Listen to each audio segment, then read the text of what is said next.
오늘 우리에게 주신 하나님의 말씀은 욥기 1장 6절에서 12절 말씀입니다. 다 함께 하나님의 말씀 합독하겠습니다. 하루는 하나님의 아들들이 와서 여호와 앞에 섰고 사탄도 그들 가운데에 온지라. 여호와께서 사탄에게 이르시되 내가 어디서 왔느냐? 사탄이 여호와께 대답하여 이르되 땅을 두루 돌아 여기저기 다녀왔나이다. 여호와께서 사탄에게 이르시되 내가 내 종 욥을 주의하여 보았느냐? 그와 같이 온전하고 정직하여 하나님을 경외하며 악에서 떠난 자는 세상에 없느니라. 사탄이 여호와께 대답하여 이르되 욥이 어찌 까닭 없이 하나님을 경외하리이까?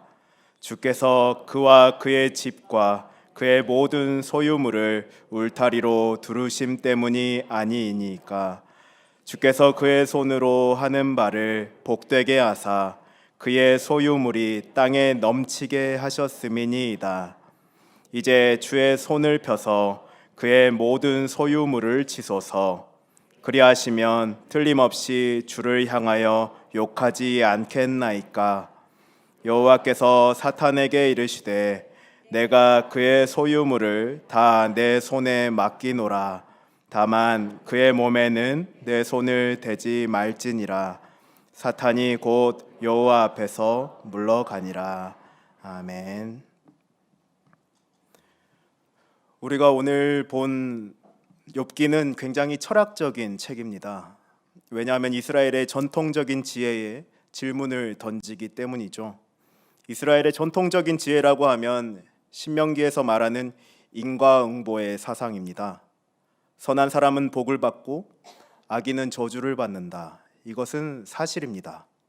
하나님께서 선한 사람에게는 복을 주시고 악한 사람에게는 저주를 주십니다. 그런데 욥의 경우는 달랐습니다.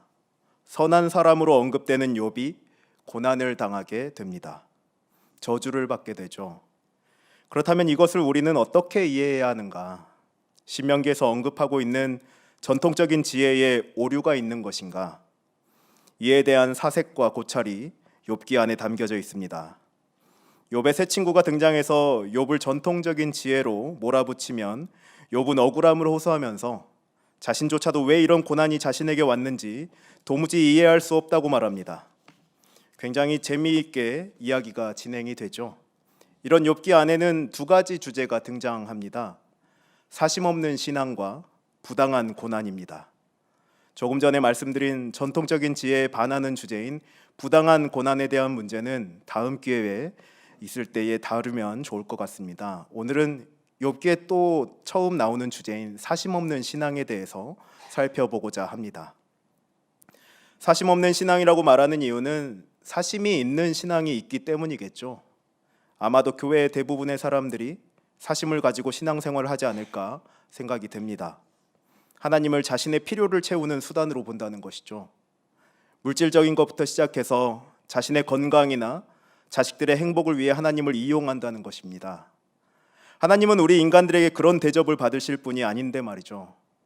하지만 이것이 교회의 현실이 된 지는 오래되었기 때문에 사순절을 막 지난 이 시기에 우리의 신앙도 다시 한번 점검을 하고 가야 하지 않을까 생각해 보았습니다. 우리 안에서부터 이러한 현실을 깨고 참으로 순수한 신앙의 삶을 우리 안에 간직해야 할 것입니다. 오늘의 말씀을 통해 욥이 가지고 있었던 순수했던 그 사심없는 신앙을 우리 또한 갖게 되기를 원합니다. 오늘 우리는 이 욥기에서 가장 처음이 되는 앞부분을 다루었습니다. 우선 본문을 살피기에 앞서 욥이라는 인물에 대해서 알아보는 것이 좋을 것 같습니다. 욥에 대한 설명은 1장 1절과 8절에서 반복되어 나타나고 있습니다. 1절과 8절을 함께 읽어보도록 하겠습니다. 우스 땅에 욥이라 불리는 사람이 있었는데 그 사람은 온전하고 정직하여 하나님을 경외하며 악에서 떠난 자더라. 여호와께서 사탄에게 이르시되 내가 내 종 욥을 주의하여 보았느냐? 그와 같이 온전하고 정직하여 하나님을 경외하며 악에서 떠난 자는 세상에 없느니라. 아멘. 뭐라고 설명하고 있죠? 온전하고 정직하여 하나님을 경외하며 악에서 떠난 자다. 1장 1절에서 욥에 대해 설명하는 자는 누굴까요? 욥기를 쓴 저자가 말하고 있는 것입니다. 욥이라는 사람은 이런 사람이다라고 설명하고 있죠. 그렇다면 8절은 누가 말하나요? 하나님께서 말씀하십니다. 하나님이 말씀하셨다는 것은 확증을 의미합니다. 그러니까 욥이라는 인물은 이런 인물이니 더 이상 욥을 평가할 때에 욥기를 읽는 사람들이 왈가왈부할 수 없다는 것을 말하고 있죠. 욥이라는 사람은 온전하고 정직하여 하나님을 경외하며 악에서 떠난 자다. 왜 이런 사람이냐고 묻지 말라라는 것입니다. 일단 욥기에서 욥이라는 사람에 대한 전제가 이것입니다. 온전하고 정직하여 하나님을 경외하며 악에서 떠난 자. 이러한 욥에게 갑자기 고난이 시작되는데 이 고난의 원인이 오늘 우리가 다룬 본문의 내용입니다. 한 절씩 살펴보겠습니다. 6절을 보게 되면 하루는이라고 시작합니다. 일반적으로 이야기체에서 어떤 일이 시작할 때 주로 이렇게 말하죠. 우리가 동화책을 읽을 때에도 옛날 옛적에라고 시작하듯이 정확한 날이 아닌 어떤 사건이 시작하는 날을 의미한다고 할 수가 있습니다. 이와 같은 맥락이죠. 욥기의 장르는 지혜를 담아내고 있는 이야기 장르라는 것을 이해할 수 있습니다. 이어서 보게 되면 하나님의 아들들이 와서 여호와 앞에 섰다고 나옵니다. 여기서 하나님의 아들들이라는 것은 신적인 존재들을 의미하는데 여기에서는 천사들이라고 보는 것이 가장 이해하기 쉬울 것 같습니다. 하나님과 천사들이 모여 있는 것 같은데 그렇다면 지금 어디에서 벌어지고 있는 상황일까요? 하나님이 계시는 하늘에서 이루어지는 일입니다. 이것을 어전회의 또는 천상회의라고 하죠. 하나님이 왕으로 계시고 그 앞에 천사들과 회의를 하시는 모습, 이것은 종종 예언자들의 환상에서나 등장하는 특별한 장면입니다. 그리고 여기에 사탄이 등장합니다. 우리가 생각하는 사탄의 모습은 어떤가요? 하나님을 반대하는 존재로서 무조건 나쁜 놈이죠. 그런데 욥기에서 사탄은 어떻게 나올까요? 고발자로 나옵니다. 사탄은 히브리어인데 고소하는 자 또는 고발하는 자의 뜻을 가집니다. 이 뜻과 같이 욥기에 나오는 사탄은 고소하고 고발하는 자로 등장하고 있는 셈이죠. 땅에 이곳저곳을 돌아다녔다고 말하는 7절을 보면 하나님께 고발할 것을 찾는 존재로 나옵니다. 그리고 하나님이 사탄이 등장해도 딱히 노발대발하시지 않고 아무렇지 않게 대화를 이어나가시는 것을 보면 사탄이 이렇게 고발하는 일을 맡은 존재라는 것을 하나님도 아시고 크게 반응하시진 않습니다. 이것을 보았을 때 사탄의 이러한 일도 하나님이 시키신 역할이지 않을까 생각이 됩니다. 세상을 둘러보면서 문제가 있는 것을 하나님께 고발하는 역할이었다는 것이죠. 이러한 사탄에게 하나님은 자랑스럽게 욥에 대해 말씀하십니다. 뭐라고 말씀하시나요? 8절에서 내 종 욥을 주의하여 보았느냐라고 물으시죠. 여기서 욥을 특별히 내 종이라고 표현하고 있습니다. 내 종이라는 표현은 구약에서 아브라함, 이삭, 야곱과 같은 이스라엘 선조들의 믿음의 삶과 순종을 이야기할 때 사용하는 용어입니다. 그런데 욥은 이스라엘 사람이 아닙니다. 1절에서 욥의 고향이 어디라고 말하고 있나요? 우스라고 말하고 있죠. 이 우스라는 곳은 에돔 지역과 동일합니다. 에돔 지역은 이스라엘과 적대 관계에 있었던 민족이죠. 그런데 이러한 이방인에게 하나님이 이스라엘의 조상들에게 사용했던 용어를 사용했다는 것은 욥이 그만큼 뛰어난 믿음과 순종을 가졌던 인물이라는 것을 알 수가 있습니다. 그리고 뒤이어서 이처럼 온전하고 정직하여 하나님을 경외하며 악에서 떠난 자는 세상에 없다라고 말씀하시죠. 앞에서 말했던 것처럼 1절의 말씀이 반복되고 있고 하나님의 말씀으로 욥에 대한 설명이 확증됩니다. 이렇게 하나님께서 말씀하신 후에 사탄이 도발합니다. 9절을 보게 되면 욥이 어찌 까닭없이 하나님을 경외하리까 라고 도발합니다. 이 부분을 세번역 성경에서는 아무것도 바라는 것 없이 하나님을 경외하겠습니까? 라고 번역하고 있습니다. 그러니까 하나님을 경외하는 데에는 분명 이유가 있다라는 것입니다. 결국 사탄이 하고 싶은 말은 무엇인가요? 욥이 하나님을 경외하는 것은 하나님이 주시는 보상 때문이라는 것이죠. 욥기의 첫 번째 주제가 이것입니다. 보상이 없는 신앙, 사심이 없는 신앙은 가능한가? 사탄은 욥이 하나님을 경외하는 데에는 복을 차고 넘치게 주셨기 때문이고 또 주실 것이라는 희망 때문이라고 주장하고 있습니다. 만약에 욥이 가진 모든 소유를 없애버린다면 분명 하나님을 욕하고 원망할 것이라고 사탄은 확신했죠. 그래서 결국 하나님은 욥을 놓고 사탄과 내기를 하시게 됩니다. 결과는 어떻게 됐을까요? 1장 21절과 22절을 우리가 한번 함께 읽어보도록 하겠습니다.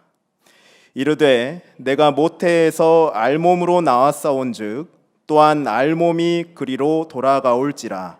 주신 이도 여호와시오 거두신 이도 여호와시오니 여호와의 이름이 찬송을 받으실지니이다 하고, 이 모든 일에 욥이 범죄하지 아니하고 하나님을 향하여 원망하지 아니하니라.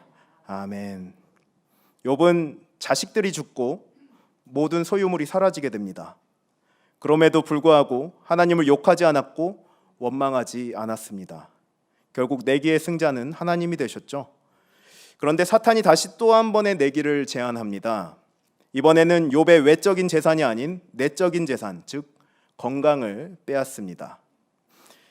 건강을 잃어서 죽는 것이 나을 만큼의 고통을 당한다면 분명 하나님을 욕할 것이라고 도발하는 것이죠.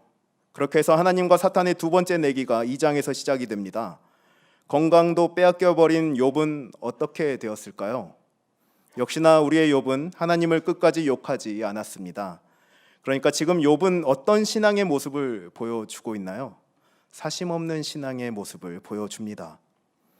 하나님을 섬기는 데에 무슨 이유가 있으며 사심이 있으며 보상을 바랄까? 그저 하나님이시기에 내가 섬기는 것이다. 이것은 신앙의 극치를 보여줍니다. 지금 욥기는 이러한 사심없는 신앙을 욥이 가진 신앙의 전제로 삼기도 하지만 우리들에게 가르치고 있는 것입니다. 하나님을 믿는 자들아, 보상을 받을 생각으로 하나님을 믿지 말아라. 하나님은 하나님이시기 때문에 경배받기 합당하신 분이시다. 우리는 여태껏 교회에서 무엇을 듣고 자라왔을까요? 하나님을 믿으면 만사형통, 하나님을 믿으면 복, 하나님을 믿으면 천국, 헌금 많이 하면 하나님이 보상해 주신다. 저도 어렸을 때 이렇게 듣고 자랐던 것 같습니다. 물론 이러한 말들도 성경에 없지 않습니다만 지금 욥기에서는 어떠한 신앙을 요구하고 있는 것처럼 보이시나요? 보상을 바라고 신앙하지 말라는 것입니다. 그러한 욥의 모습을 하나님은 누구 앞에서 자랑스럽게 내세우셨나요? 사탄 앞에서까지 자랑스럽게 내세우셨습니다. 우리의 모습도 하나님의 자랑이 되어야 하지 않을까요? 어떻게 보면 욥은 신앙인들의 롤 모델인 셈입니다. 오늘의 말씀은 어떻게 보면 지금까지 우리가 가졌던 신앙관을 흔들기에 충분할 것 같습니다. 보상이 없더라도, 사심이 없더라도 나는 하나님을 믿을 수 있을까? 신앙할 수 있을까? 자기 자신에게 질문을 던지게 합니다. 가진 것이 없어도 이해할 수 없는 상황들이 닥쳐오더라도 나는 하나님을 원망하지 않을 수 있을까? 신앙을 저버리지 않을 수 있을까? 이것은 하나님을 믿는 모든 자들에게 필요한 질문입니다. 이러한 신앙은 어떠한 풍파에도 끄떡없는 견고함을 우리에게 줄 것입니다. 만일 내가 무엇인가를 바라고 받기 위한 신앙을 가지고 있다면 그것은 아주 수준이 낮은 신생아 수준의 신앙일 것입니다. 물론 그것 또한 신앙이 되겠지만 거기에서 머물러선 안 되겠죠. 사람이 아기인 시절이 아무리 좋다고 하더라도 아기인 상태로 수십 년을 산다면 징그러울 것입니다. 자연의 섭리에 따라서 자연스럽게 성장하고 늙어가는 것이 가장 아름다운 모습이죠. 신앙도 마찬가지입니다. 처음 하나님을 만났을 때의 신앙인의 모습과 신앙이 자라고 난 후에 성숙된 신앙인의 모습은 분명 달라야 합니다. 그렇지 않고 첫 만남이 가장 좋았다고 그 삶에 머문다는 것은 짝사랑의 설레임이 좋다고 평생을 혼자 사는 것과 같다고 할 수 있습니다. 욥과 같이 자식을 잃더라도, 심지어 부모님을 잃더라도, 이해할 수 없는 고난이 내게 오더라도 욥과 같이 하나님을 욕하지 않고 원망하지 않고 찬양하는 삶, 주신 분도 하나님이시고 가져가시는 분도 하나님이심을 고백하는 삶, 이것이 진정한 신앙임을 교회는 가르쳐야 할 것입니다. 여러분은 하나님 믿는다고 해서 돈 잘 벌고 또 건강하게 사는 것이 아니더라도 하나님을 믿으시겠습니까? 조금 불편하게 느끼실지 모르겠지만 심지어 하늘의 상급조차 내게 주어지지 않더라도 하나님을 섬기시겠습니까? 모세는 이스라엘의 죄를 용서해 주지 않는다면 차라리 자신도 하나님이 기록하신 책에서 이름을 지워달라고까지 말했습니다. 자신의 안위를 생각하지 않고 그저 하나님의 뜻을 위해 살고 하나님을 경배하는 삶이 우리에게 주어져야 할 것입니다. 물론 하나님을 섬긴다면 천국을 우리에게 주신다고 약속하셨습니다. 우리는 그것을 믿죠. 하지만 그것은 하나님의 선택이지 우리가 당당히 내세울 권리가 아닙니다. 이런 말이 있죠. 호의가 계속되면 권리인 줄 안다고요. 하나님의 자유로운 주권 아래에 우리는 그저 감사로 모든 것을 받는 것입니다. 천국도 마찬가지죠.